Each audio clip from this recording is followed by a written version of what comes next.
I remember that moment as if it were carved into me with a knife.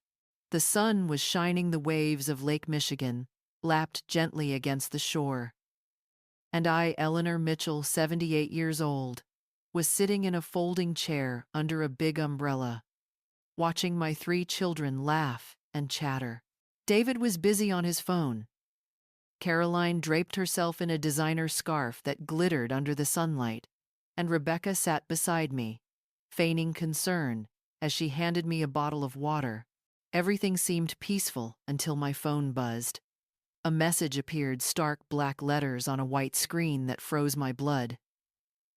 My hand trembled, but I disguised it by brushing some sand from my lap. I looked around, but all I saw was Caroline's bright smile, David's scowl at being interrupted during a call, and Rebecca's gentle, yet somehow false, expression. No one looked suspicious. Still, I knew the truth. This warning came from someone very close. If you're watching this video, please like and subscribe to the channel, and tell me in the comments where you're listening to my story of revenge from. I want to know just how far it has reached. I swallowed, keeping my voice steady while my mind spun in chaos. Who could have sent that message? And why insist that I not tell my children? Every word pressed on me, like a stone turning a family outing at the beach into a staged play where I suddenly felt like the deceived spectator. I glanced at David. My eldest son, the one I had bailed out countless times with my savings, looked tense, sweat beading at his temples. Caroline, my middle child, scrolled her phone behind oversized sunglasses that hid her calculating eyes. And Rebecca, the youngest, who always claimed to be the closest to Mom, seemed almost too attentive today, watching me with an intensity that felt more like surveillance than love. The sea breeze whipped around us, sharp with the smell of salt, yet I felt suffocated. It hit me then. After all these years of giving, of sacrificing, I had made their lives easier. But now, with my money running thin, all I received in return were cold stares and empty gestures. I slipped the phone into my cardigan pocket. A part of me wanted to stand up, walk away, and never look back. But another part whispered, if this message is real, the danger isn't out there. It's sitting right next to me, smiling under the mask of family. That was the moment I understood. This beach trip was no family vacation.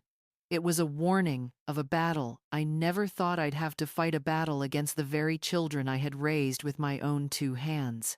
As I walked slowly away from the umbrella, pretending I was simply stretching my legs, memories of my past weighed heavier than the sand beneath my feet. Every sacrifice I had ever made for my children came rushing back like a film reel playing at double speed, reminding me just how much of myself I had poured into them. After my husband Michael died of a sudden heart attack in 2001, the burden of raising 3 children and keeping our home together fell squarely on my shoulders. I was 46 with little more than a part-time job at a library and a modest life insurance payout. I worked nights at a diner, cataloged books by day, and somehow kept the lights on and food on the table. David, my eldest, wanted to go to college out of state. I remember pawning my wedding ring to help cover his tuition. Mom, you don't have to, he had said. But I did because I believed that if he had an education, his life would be different. Caroline dreamed of fashion. I sewed clothes on an old Singer machine to help her start her first portfolio, patching together fabric scraps while she criticized the uneven stitches. Rebecca, my youngest, was fragile as a child, often sick with bronchitis. I sat by her bedside through countless nights, praying she'd breathe evenly by dawn.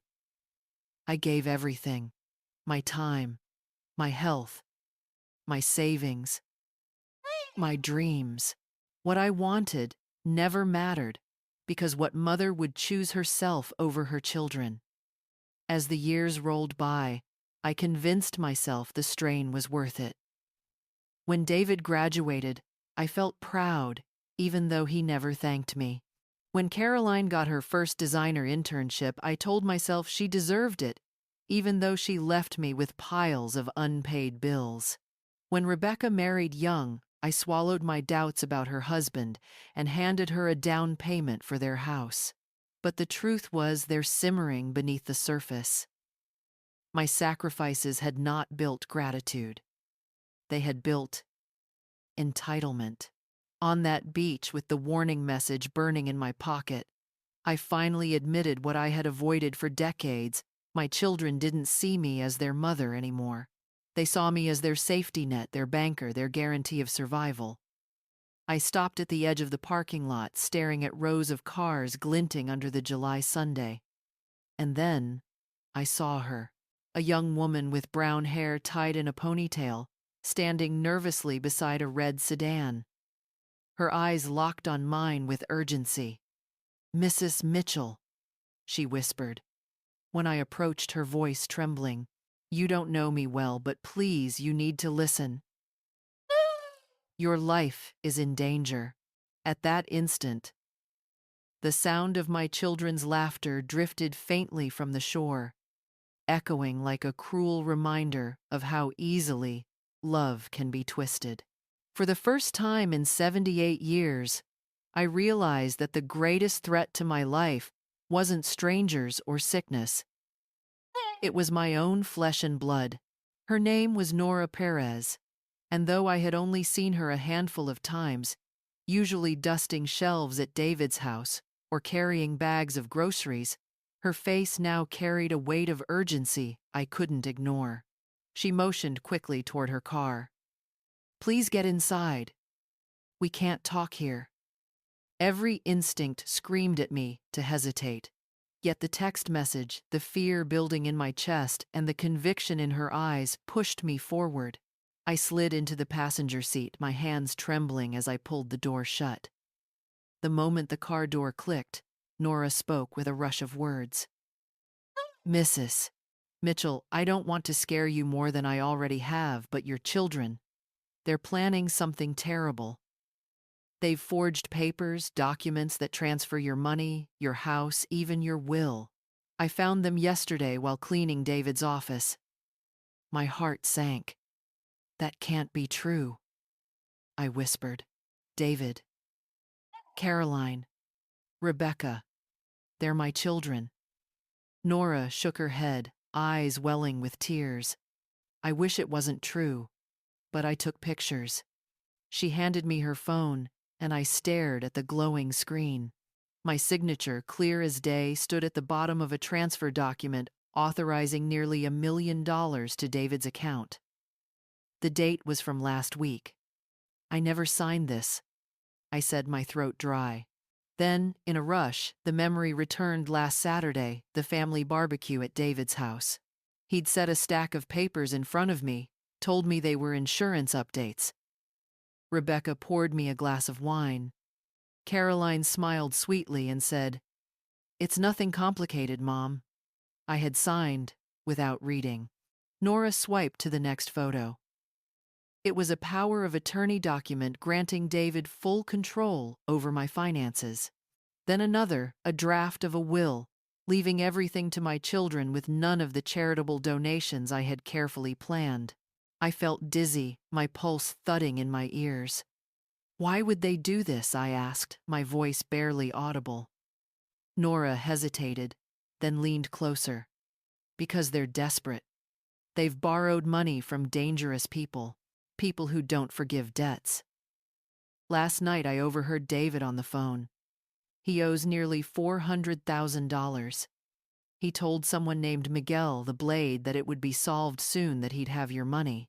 The name hit me like ice water. I'd heard whispers about men like that, ruthless loan sharks from the darker corners of Chicago. But even if they took my money, I stammered, why warn me to leave quietly? Why now? Nora's voice shook, because I heard them discussing a plan B. If the bank flagged the transfer, they'd make it look like an accident. A fall down the stairs. A sudden heart attack. quick cremation. They said it would be easier that way. The world tilted around me. My children, my flesh and blood, weren't just stealing from me. They were willing to kill me. I looked at Nora, my chest tightening with fear. What do we do now? Her hands gripped the steering wheel, knuckles white. We go to the police. Right now. You're not safe with them, Mrs. Mitchell. Not anymore. For the first time in decades, I realized I was in a fight not just for my dignity, but for my very life. The drive to the police station felt endless, though it couldn't have been more than 15 minutes. Nora's hands gripped the wheel tightly, her eyes flicking between the road ahead and the rearview mirror. Every time she checked, my heart skipped. Was she afraid of being followed? Or was it just her nerves mirroring mine? When we finally pulled up to the old brick station downtown, my chest tightened. I had walked into courthouses before to pay property taxes into banks, to sign mortgages into hospitals, to bring my children into the world. But this was different. Today, I wasn't just a mother or a widow. I was a victim, and I was about to accuse my own flesh and blood. Inside, the air smelled faintly of coffee and paper. A middle-aged officer at the front desk looked up. Nora spoke before I could. This is Mrs. Mitchell. She's in danger. Inspector Grant is expecting us. The officer's eyes widened slightly, as if he already knew. He picked up the phone and muttered into it. Within minutes, a tall man with sharp features and a calm authority walked in. His name tag read Thomas Grant. Mrs. Mitchell, Miss Perez, he said, with a firm handshake. Let's go to my office. Once the door closed behind us, Nora wasted no time. She pulled out her phone and began scrolling through the pictures, the forged documents, the pill bottle labeled bromazepam, the luxury receipts that didn't match my children's modest incomes. Inspector Grant leaned forward, studying each image. His jaw tightened as he swiped from one to the next. This is damning, he said. But we need more than photographs. Mrs. Mitchell, would you be willing to undergo medical testing? If they drugged you, traces may still be in your system. I nodded, though shame prickled at my skin. I had trusted my children so blindly that I hadn't even questioned my sudden drowsiness that day. A technician was called in. Within minutes, my blood was drawn, and strands of my silver hair were clipped into a sterile envelope. Even if the drugs have faded from your blood, the technician explained, they'll leave markers in your hair for months. Inspector Grant took careful notes. We've already opened an investigation, he said. Your house is under surveillance. We'll be searching your children's homes this evening, but I need your cooperation for one critical step to catch them in their own words. I swallowed hard. You mean I have to face them? Yes, he replied evenly. If you go back tonight or tomorrow, act normal and let them talk, we can record everything. A confession, especially about a plan to harm you, would secure convictions. Without it, a skilled lawyer could argue you signed those documents willingly. The thought of walking back into that house, of sitting across from David, Caroline, and Rebecca, while knowing what they had planned, it chilled me more than the July breeze on the beach. But then I remembered the text, leave quietly. Don't tell your children. Nora had risked everything to save me. If I didn't take this risk, her courage and my safety would mean nothing. I'll do it, I whispered, surprising even myself. Grant gave a short nod as though he'd expected my answer all along. Then tonight, Mrs. Mitchell, we begin. By the time the sun began to set, the police station had transformed into a hive of controlled urgency. A mobile command unit was being set up in a van just a block away from David's neighborhood. I sat in a plain conference room flanked by Nora and Inspector Grant as two younger officers laid out the equipment that would soon become my lifeline. This Sergeant Lopez explained, holding up what looked like an ordinary shirt button is a directional microphone. It will pick up everything within 15 feet. The signal will transmit directly to our team in the van. He placed a second device on the table disguised as a fountain pen. Double-click the end if you feel unsafe. Triple-click if your life is in immediate danger. We'll be inside within 90 seconds. Nora squeezed my hand. I'll be there the whole time. I'll control the food, the drinks, everything. They won't get near you without me watching. I nodded, though my throat felt tight. I wasn't afraid of the devices or the officers. I was afraid of seeing my children smiling, pretending to care, while knowing they had plotted my death.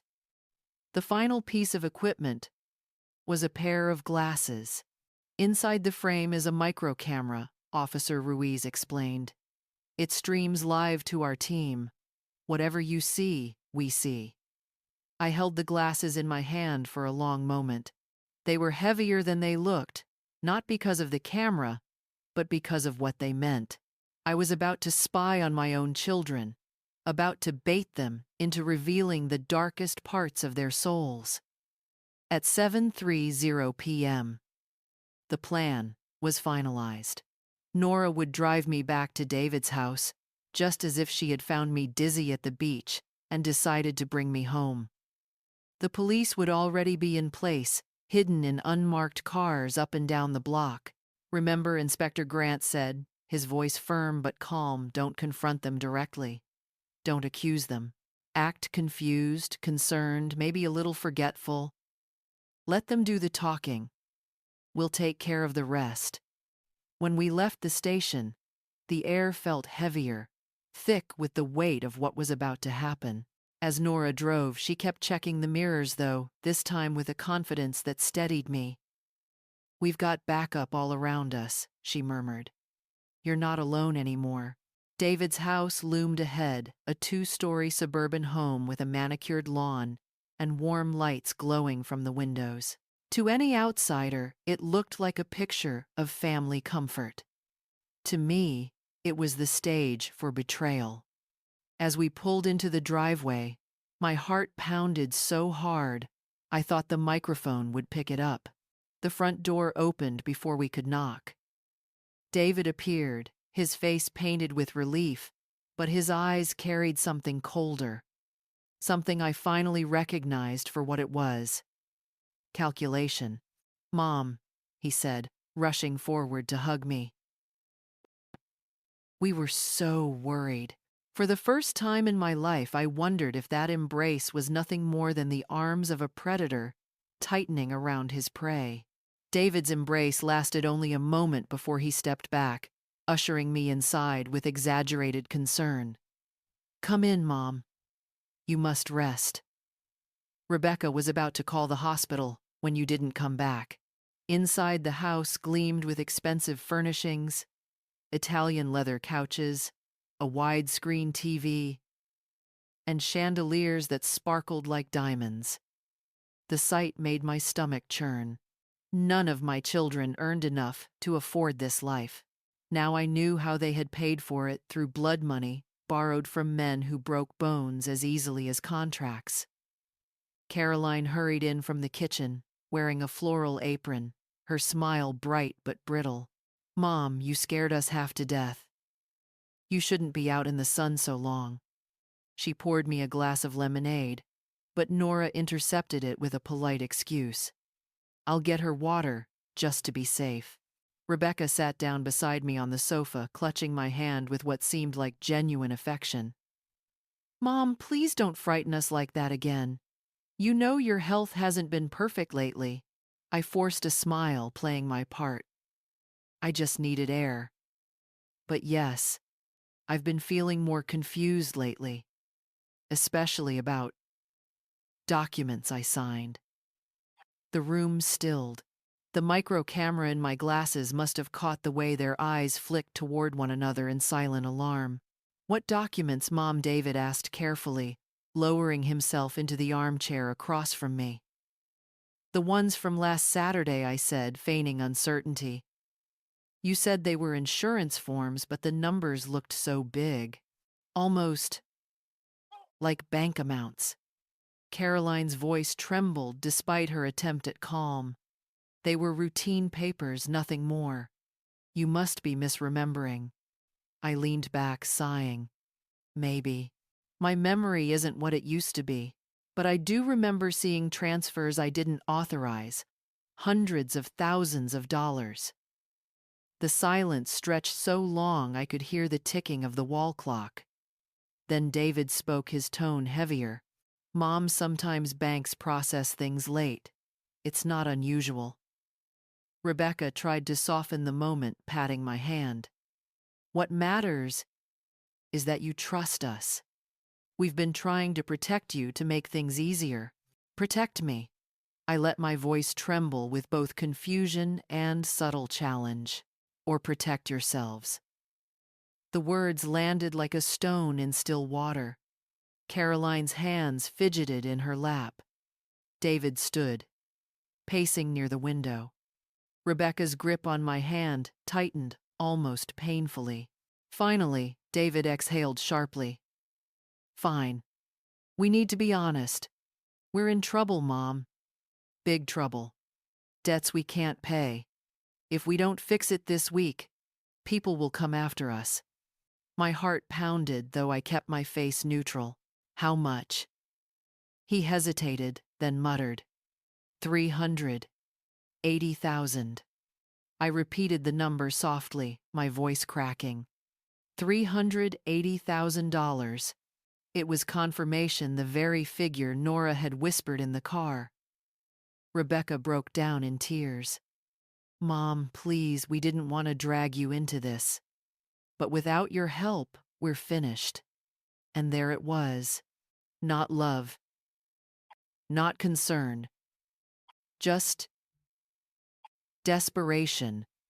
As I looked at their pleading faces, I realized the recording devices were capturing exactly what the police needed. The truth, spoken by the very mouths that had once called me Mom. The silence that followed Rebecca's outburst was thick, heavy, almost suffocating. Caroline stared at her lap, twisting her fingers together until the knuckles turned white. David paced back and forth across the living room like a caged animal.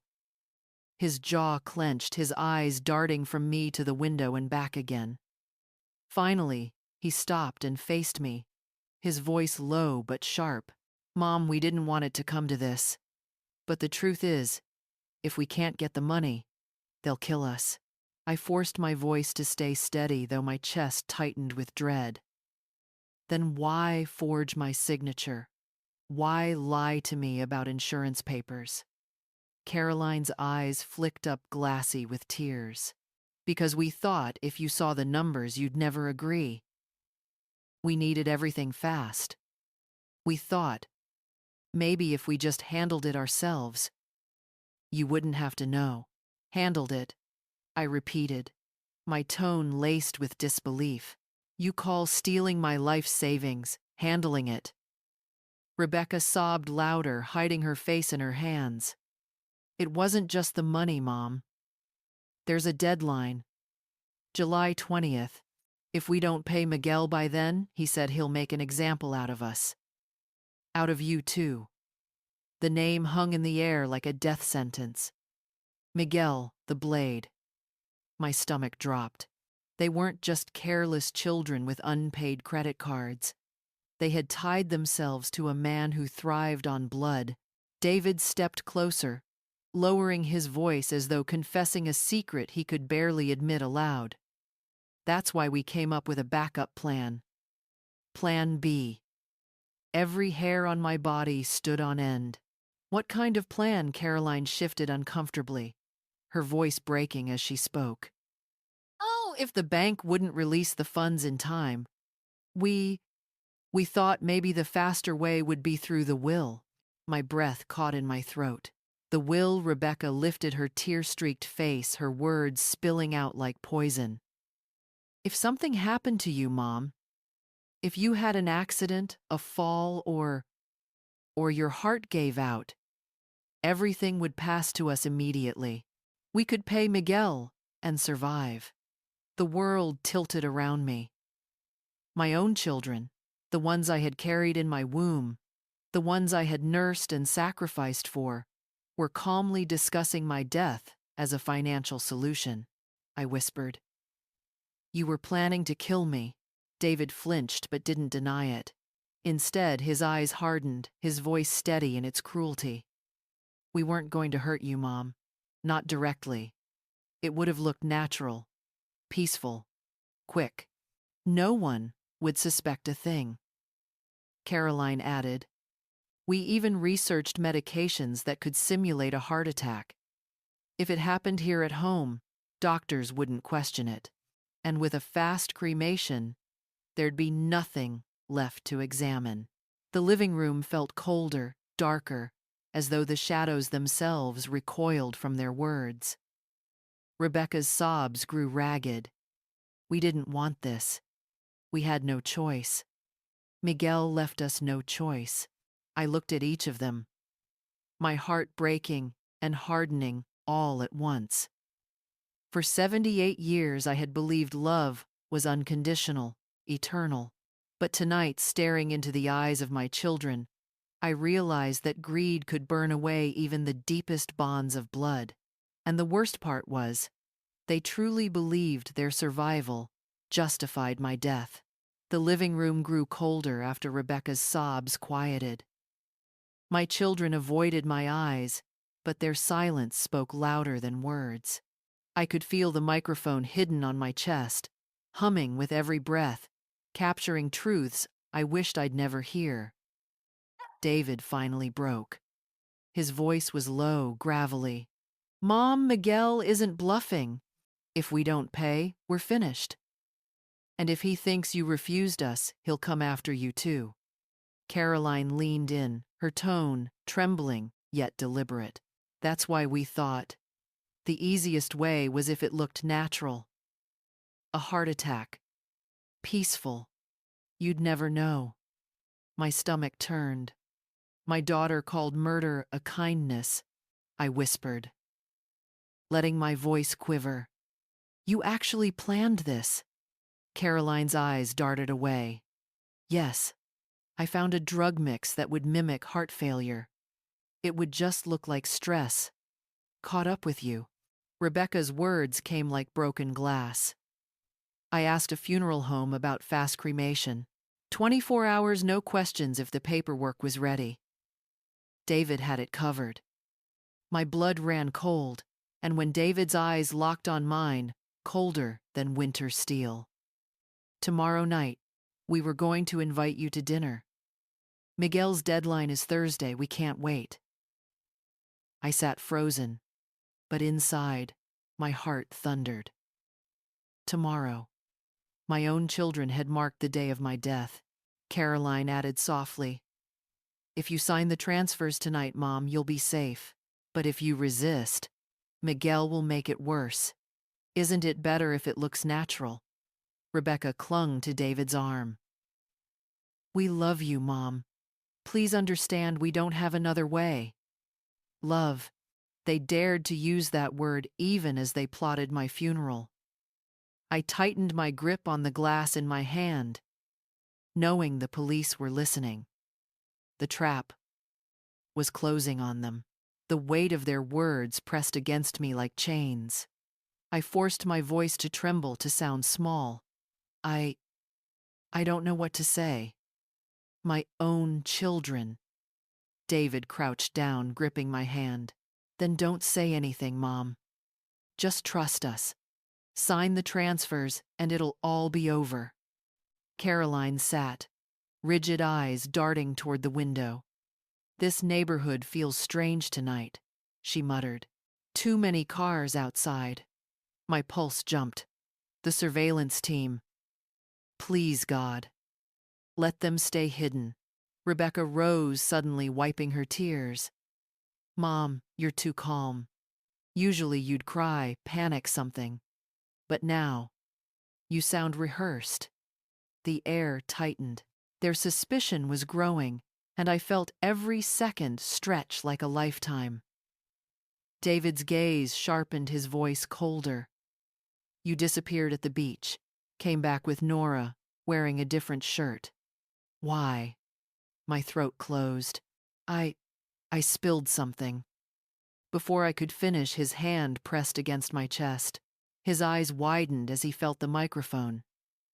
Rage twisted his face. She's recording us, Caroline gasped, rushing to rip the glasses from my face. Rebecca lunged toward Nora, screaming, "You betrayed us!" The moment shattered like glass. Chairs scraped, voices rose, hands grabbed, and then, police. Down on the ground, the front and back doors burst open at once. Armed officers flooded the room, their commands slicing through the chaos. David froze mid-lunge. Caroline dropped the glasses. Rebecca shrieked as handcuffs clicked tight. I sat trembling on the sofa, breath shallow but unbroken, as Inspector Grant strode in. His eyes met mine, steady and calm. "It's over, Mrs. Mitchell," he said firmly. "You're safe now." And just like that, the children who had plotted my death were dragged away like common criminals. The trial began 6 weeks later in the county courthouse, and for the first time in my life, I sat across from my children. Not as a mother, but as a witness. David, Caroline, and Rebecca wore prison uniforms, their faces pale, their eyes empty. They avoided my gaze, though every so often I caught a flicker of anger, as if I were the one who had betrayed them. The prosecutor laid everything bare, the recordings, the forged documents, the drugs, even Miguel the Blade's testimony about their desperate debt. The jury listened in stunned silence, as my children's own voices filled the courtroom calmly, plotting my peaceful accident, planning the cremation, setting a date for my death. When the verdict was read guilty on all counts, I felt no triumph, only grief. They were sentenced to 15 years each. Justice was served, but my heart still carried the weight of 3 children I had already lost long before the gavel struck. Outside, the courthouse reporters asked how I felt. I told them the truth. Money can twist even the closest bonds. But betrayal doesn't have to end your life. It can begin a new one. In the months that followed, I set up a trust for Nora and her daughter Valerie, ensuring their future would be brighter than mine had been. More importantly, I founded a small center for seniors, offering legal advice, support, and a reminder that trust should never be blind. I had lost my children to greed, but I had gained a new family through loyalty and courage, and perhaps that was the greatest lesson of all. True love isn't proven by blood, but by sacrifice without selfishness.